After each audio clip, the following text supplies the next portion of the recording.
Hello बच्चों, मैं हूँ ऋतिक मिश्रा और आज हम पढ़ेंगे वसंत कक्षा 7वीं का पाठ भोर और बरखा। तो चलिए शुरू करते हैं। भोर और बरखा। इस पाठ को लिखा है मीराबाई ने। मीराबाई का जन्म 1504 ईस्वी में हुआ था। यह कृष्ण भक्ति शाखा की प्रमुख कवित्री थी। उनका जन्म जोधपुर के पास मेरता नामक ग्राम में हुआ था। कुड़की में मीराबाई का ननिहाल था। उनके पिता का नाम रतन सिंह था। उनके पति कुंवर भोजराज उदयपुर के महाराणा सांगा के पुत्र थे। विवाह के कुछ समय पश्चात ही उनके पति का देहांत हो गया। पति की मृत्यु के बाद उन्हें पति के साथ सती करने का प्रयास किया गया, किंतु मीरा इसके लिए तैयार नहीं हुई। वे संसार की ओर से विरक्त हो गईं और साधु संतों की संगति में हरि कीर्तन करते हुए अपना समय व्यतीत करने लगी। कुछ समय बाद उन्होंने घर का त्याग कर दिया और तीर्थ यात्रा पर निकल गईं। वे बहुत दिनों तक वृंदावन में रहीं और फिर द्वारिका चली गईं, जहां 1560 ईस्वी में वो भगवान कृष्ण की मूर्ति में समा गई। मीराबाई ने कृष्ण भक्ति के स्फुट पदों की रचना की है। तो चलिए मीराबाई का लिखा हुआ पद हम पढ़ते हैं। सबसे पहले वाले पद में वो कहती हैं, जागो बंसी वारे ललना जागो मोरे प्यारे, रजनी बीती भोर भयो है घर घर खुले केवारे।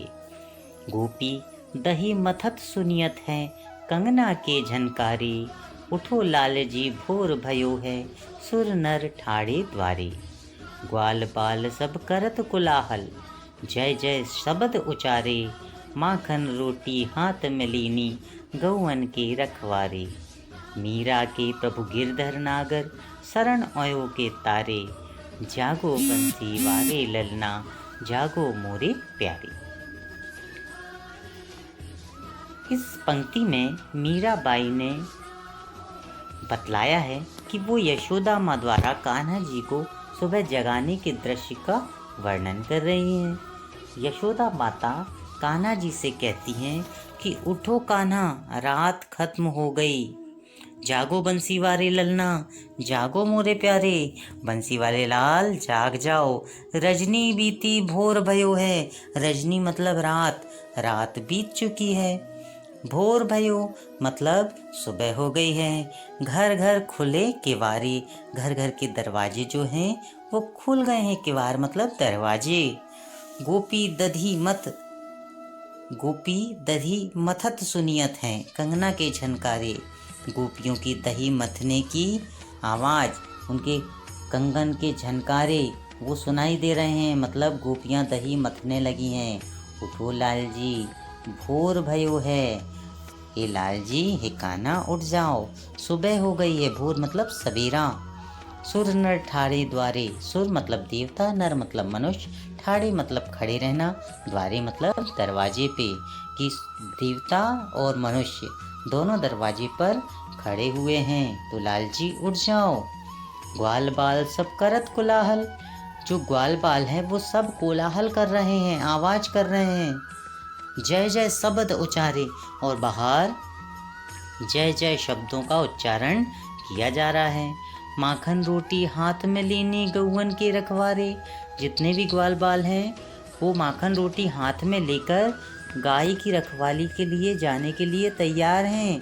तो कान्हा उठ जाओ, मीरा के प्रभु गिरधर नागर शरण आयो के तारे। मीराबाई आगे कहती हैं कि उनके प्रभु गिरधर नागर जी ही हैं। गिरधर कृष्ण को कहा गया है। गिर मतलब पर्वत, धर मतलब धारण करने वाला। उन्होंने एक बार गोवर्धन पर्वत उठाया था तो उनका नाम पड़ गया था गिरधर।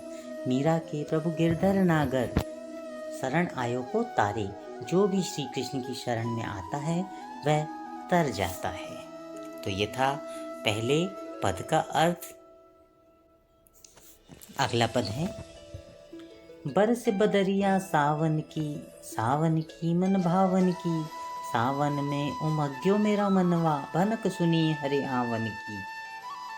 उमड़ घुमड़ चहु दिस से आया, दामिनी दम के झर लावन की। नन्ही नन्ही बूंदन में हाँ बरसे, शीतल पवन सुहावन की। मीरा के प्रभु गिरधर नागर, आनंद मंगल गावन की। इन पंक्तियों में मीराबाई ने वर्षा ऋतु का वर्णन किया है, उस समय का जब सावन आ जाता है। वे कहती हैं, बरसे बदरिया सावन की, मतलब सावन आ गया है और बारिश होने लगी है। सावन की मन भावन की, और यह वर्षा ऋतु सावन का महीना मुझे बहुत लुभाता है, मन मोह लेता है। सावन में उमंग्यो मेरो मनवा, सावन के महीने में मेरे मन में उमंग भर जाती है। उमंग मतलब आनंद भर जाता है। भनक सुनी हर आवन की, जैसे ही मैं अपने कानों में हरि के आने की आहट को पाती हूँ। हरि मतलब कृष्ण, भनक मतलब कान में भनक पड़ना, मतलब आवाज़ पड़ना, कि जैसे ही मुझे पता चलता है कि श्री कृष्ण आने वाले हैं सावन के महीने में, तो मैं बहुत खुश हो जाती हूँ। उमड़ घुमड़ चहु दिस से आया, चारों ओर से बादल जो है वो उमड़ने घुमड़ने लगे हैं। चहु दिश मतलब चारों दिशाओं से। दामिनी दम के झर लावन की, दामिनी मतलब होता है बिजली, दमक मतलब चमक।